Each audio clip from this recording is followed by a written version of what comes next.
Украинский язык. Короче, у нас есть славянские языки, среди них можно выделить восточнославянские, и один из них, видите, красивый такой, на юге сидит. Вот это украинский. Где его используют? Всего в мире около 40 миллионов человек, говорящих по-украински. Больше всего на Украине, что логично. Потом по убыванию числа носителей идут Россия, Молдавия, Канада, США, Казахстан, Белоруссия, Румыния и Польша.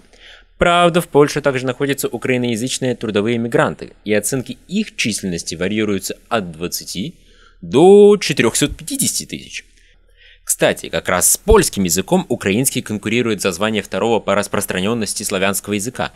Из-за сложности в оценке числа носителей очень тяжело определить, кто же все-таки впереди. Как возник украинский язык?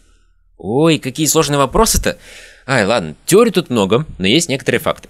Вскоре после нашествия монголов Русь оказалась разделена. Восток достался Золотой Орде, а почти весь Запад – Великому княжеству Литовскому. В этом княжестве с 14 по 17 век в качестве официального использовался язык, который в Белоруссии называют старобелорусским, а на Украине, угадайте как? Правильно, староукраинским.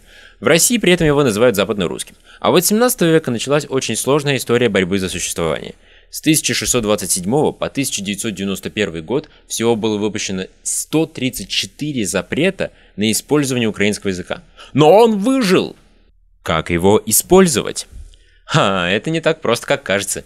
Есть же ощущение, что там такая понятная для русского человека лексика. Вот давайте сейчас серьезно. У белорусского с украинским 84% общей лексики. У польского с украинским 70%, у словацкого 68%, а у русского с украинским 62% общей лексики.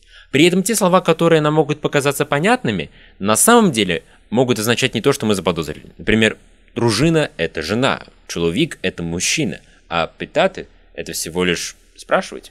Никакого насилия. Фонетика и орфография. Есть вещи, которые нужно запомнить раз и навсегда. Это Е, это это Г, это Г. Да, эта буква используется редко, но все-таки она используется. Дальше. Это И, это но не прямо жесткое русское а помягче. Не как будто вас прям ударили в живот, а как будто, просто шлепнули по животу. Легонько так. А еще вот есть вот такая вот важная буква, которая произносится как И, Украина, Киев. Эта буква считается самой сексуальной буквой украинского алфавита. О да. Грамматика. Веселая картина склонений существительных похожа на русскую, но только еще чуточку сложнее. Есть звательный падеж, сохранившийся с очень давних времен. Маму, Андрею, Гарри Поттере. У глаголов тоже все поинтереснее, чем в русском.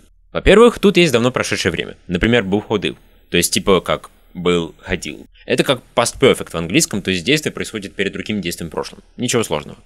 Во-вторых, у глаголов несовершенного вида есть две формы будущего времени. Понятные и привычные нам «буду читати» и очень непривычные для многих неукраинцев «читатиму». Не всякий язык может похвастаться такой удобной формой будущего времени. Зачем нужен украинский язык? На украинском можно и нужно петь. Большое количество открытых слогов способствует необычайной певучести языка, а сюжеты и мелодии народных песен не оставят вас равнодушными. И хотя бы поэтому стоит изучать український язик. Вивчайте українську мову.